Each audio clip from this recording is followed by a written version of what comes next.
What's up, everyone? This is Cristina. And I'm Andrea from Lacuna Coil. And you're watching Tattoo.com. Hey everybody, it's Mischievous Mel live from the Edge Rock Radio and Tattoo.com here with Lacuna Coil. Hello everyone, have a good day. How are you? We got lots of new stuff with you guys today. New music, new tattoo, new singles, single out now. So who wants to address the tour right now? Because it's co-headlining, correct? Yeah, it's a tour. We are co-headlining with All That Remains, and there are also 3 opening bands, Uncured, Tooth Grinder, and Bad Omens. It's a fun package. All the bands are kind of different and different styles, and we're going all over the place, more or less, in the States and Canada. So it's going to be another 4 weeks on the road. We just started. Oh, no rest for the wicked. New music, out on the road, traveling a lot. Now, it's been a while since we caught up with you. The last time I talked to you, we were hanging out with Stormtroopers, so that was pretty freaking awesome. Yes, it is. It is. So we have cool friends. You do, and in that short time, you've done an album. Yes. Toured. You want to talk a little bit about the new album? Yes, it is called The Black Anima. Will be out October 11th. On this tour, we are already playing a couple of new songs, but of course we'll be adding more. We're really proud of this record. We think it's a great record. You have to listen to it. Well, I know you can pre-order. I've seen that, and I've seen the single that's out now, and it's pretty. She's not blowing smoke up your ass. It's pretty fucking awesome. It is. It's interesting. Your stuff is dark but interesting. You know what I mean? It's not dark like it scares me. It's evil. It makes me think. That was actually the goal of this record. This record, it has been really intense for us to do the songwriting and also recording, because a lot of things happened in between Delirium and Black Anima.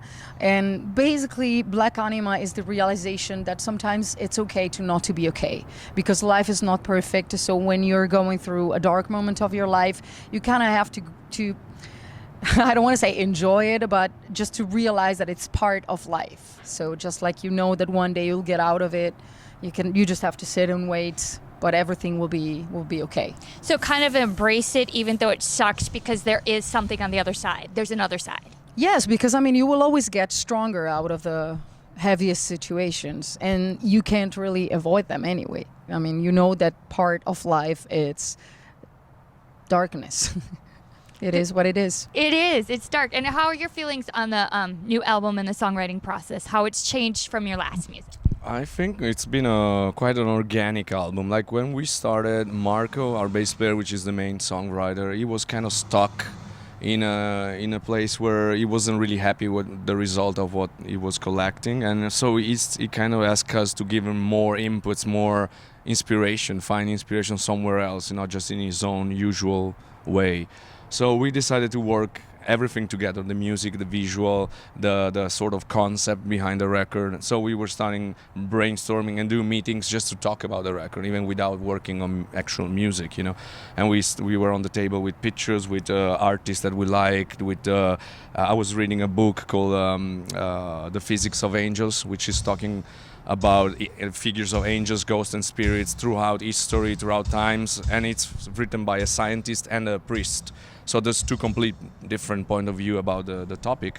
And it was also brainstorming with Cristina about the possible main topics for the lyrics of the new record, and we agree that this passage between life and death has been very strong for us in the past 3 years, because it happened personally to us to lose some dear people. So this was one topic that was probably the strongest to talk about, the realization of this passage in life, and the book and the visual.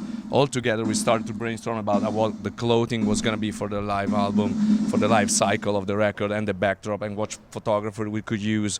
And that was happening at the same time Marco was writing the music, and we were coming to bring some lyrics and some vocal parts. So it's been all together marching like a strong unit, and the result was a bold record with a lot of different songs, and probably the most complete record we ever done, I think.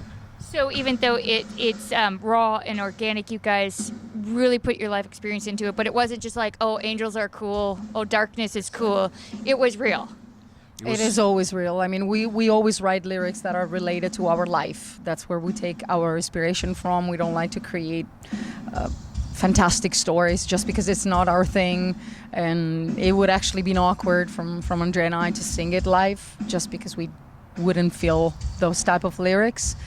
And I said in a lot of interviews that it would have been our heaviest and darkest record, and it ended up being the heaviest record that we've ever done. Even though some of the songs are slower, they're definitely, as you said, they make you think. They make you just like sit down for a second, and sometimes they make you feel uncomfortable, but in a way that you can make questions. You just don't listen to a song just like thinking about something else. You're like, wait a minute, there is something weird here. Let me listen carefully. So it goes deeper than entertainment because it does what music and art was based on, evoking emotion and thought. It is always more than entertaining. I mean, we don't write because we want to put out records so we can sell in a commercial way. I mean, of course, if more people embrace our music, that means, that we've been able to communicate with others the right way. But at the same time, for us, music is a self-therapy. So we're not looking for approval. We do it because we like it. We do it because it makes us feel better. And after all, we will have to live with all the songs forever, so everything we put out has to convince us 100%. And I feel like that's what keeps you guys relevant over time, because you're one of the bands that are still great. You're still putting stuff out, but as you said, it's organic, it's real. It's not just, oh, they told me I need to do this, so let's just do this because they want it. But it's coming from somewhere in here, and you can see that up there. You can see that in the way you guys perform and in the final product. I mean, wow. I'm really impressed with what I've seen and heard so far, and Yeah, I mean, for us it's very important, as you say, that it's real. Otherwise it would be boring for us to go out every night and play songs that we don't feel, that we don't represent us nowadays. It's important that it's something that we really want to be out there.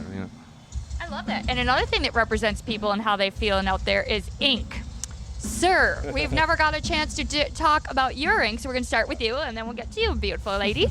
Yeah, I mean, I got this sleeve I'm still working on since many years, actually, because between me and the tattoo artist, we're always away. He's always doing convention around Europe or he's a part of a Japanese family of tattooers in Tokyo, so he goes to Japan very often.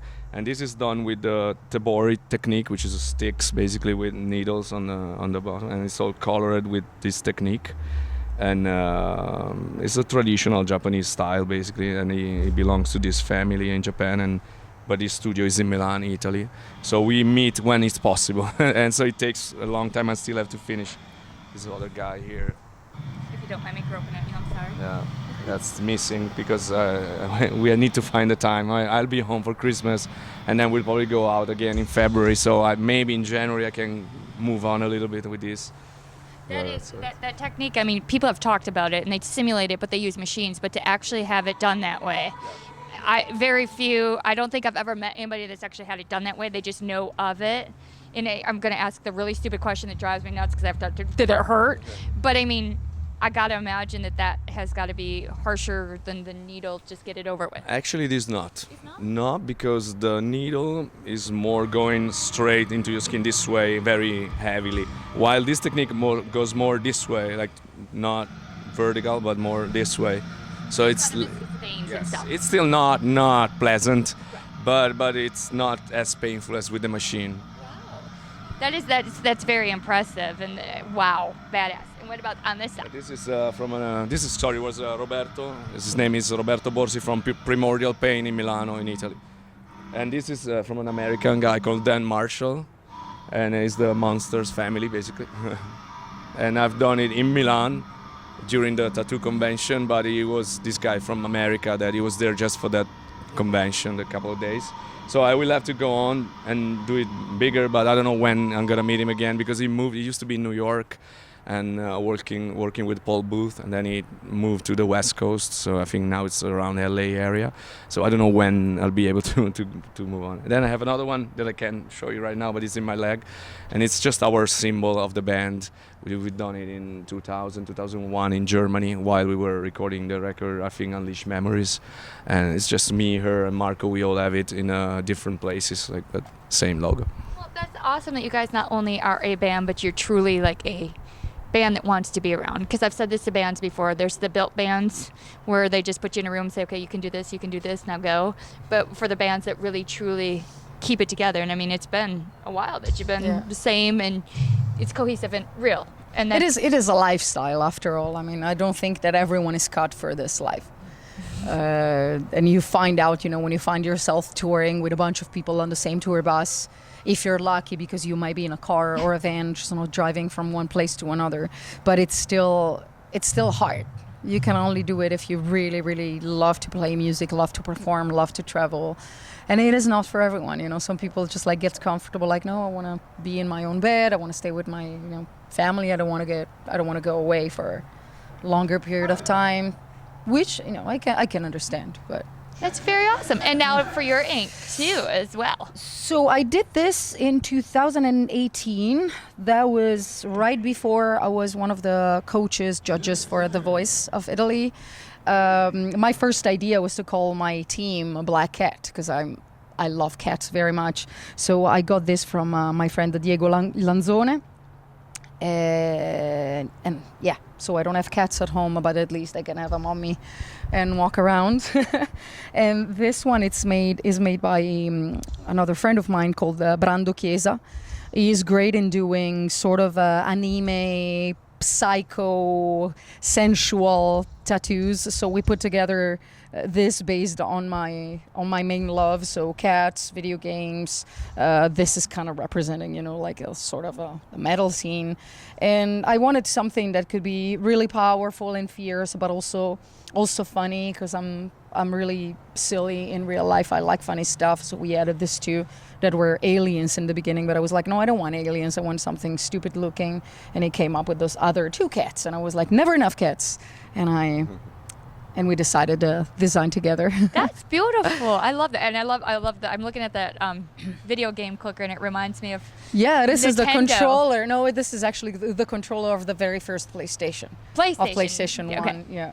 Very cool. And he's really good with coloring, the thin lines. He's really, really precise. That's beautiful. Now, do you plan on getting more? It depends, because I do tattoos when I just feel them, when I kind of know what to do. I'm not just like, okay, let's go to a tattoo studio, whatever you like, do it. I like to put a little bit of thought into them, because they have to represent something for me, either a moment of my life or something that I care about. And they're pretty much the only thing permanent. So exactly. You can change them a little bit, yes. but they're there no matter what. And now I'm more careful even in the choice of the tattoo artist, because the first one that I took were just basically, I remember the very first tattoo that I did, the guy who did it was still boiling all the tools. So now I wouldn't be very confident to take a tattoo from someone who's boiling the tattoo machine. But, you live and learn. Hey, you lived, and that's what's important. Exactly. I lived. Right?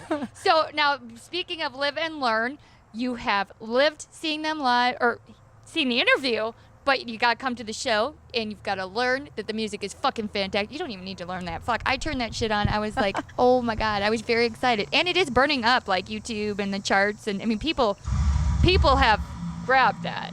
But it's available October 11th, but 11th. October 11th, Black 11th. Anima. Anima is soul in Italian, our own language. I love Black that. soul. And you can pre-order it now. So do it.